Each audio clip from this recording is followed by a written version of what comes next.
Hello everyone, my name is Danys, and in this short presentation I'll walk you through my machine learning project where I have predicted the electrical energy output of a combined cycle power plant using Excel. The goal of this project was to create a model that can predict the power output of a power plant based on environmental conditions recorded hourly. This is a regression problem because the output, which is electrical energy, is a continuous numerical value. To evaluate how well my model performs, I used two common metrics, which are first, the root mean square error, or otherwise known as RMSE, which tells us the average prediction error in megawatts, and then we also used R squared, which measures how well the model explains variations in the output.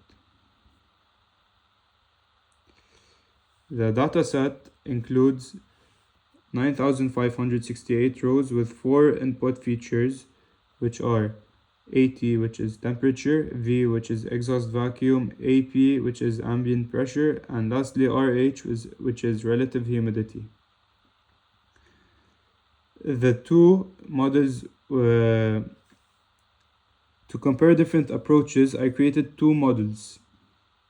Model 1 used all 4 features, and Model 2 used just 2 features, which are temperature and exhaust vacuum.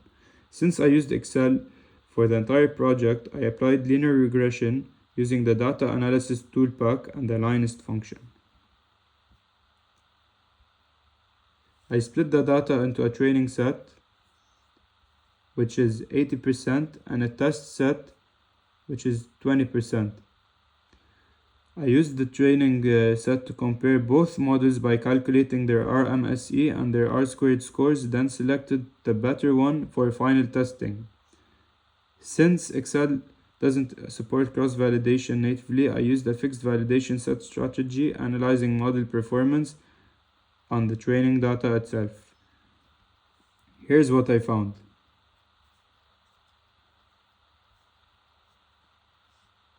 Model 1 using all features had a training RMSE of 4.57 and an R squared of 0.93. Model 2 using fewer features had a higher RMSE and a lower R squared. That confirmed that Model 1 was more accurate, so I selected it as my final model. These are the formulas that I input in Excel to find the final model evaluation. I then evaluated Model 1 on the test set, which represent new unseen data. The results were great. The RMSE was 4.5, which means on average predictions were off about 4.5 megawatts. Test R squared was 0.93, which means the model explains 93% of the variation in the energy output. In conclusion, I successfully built and tested a regression model using Excel, and it showed strong predictive performance using simple tools and methods. Thank you for watching this video, and I hope I gain your support.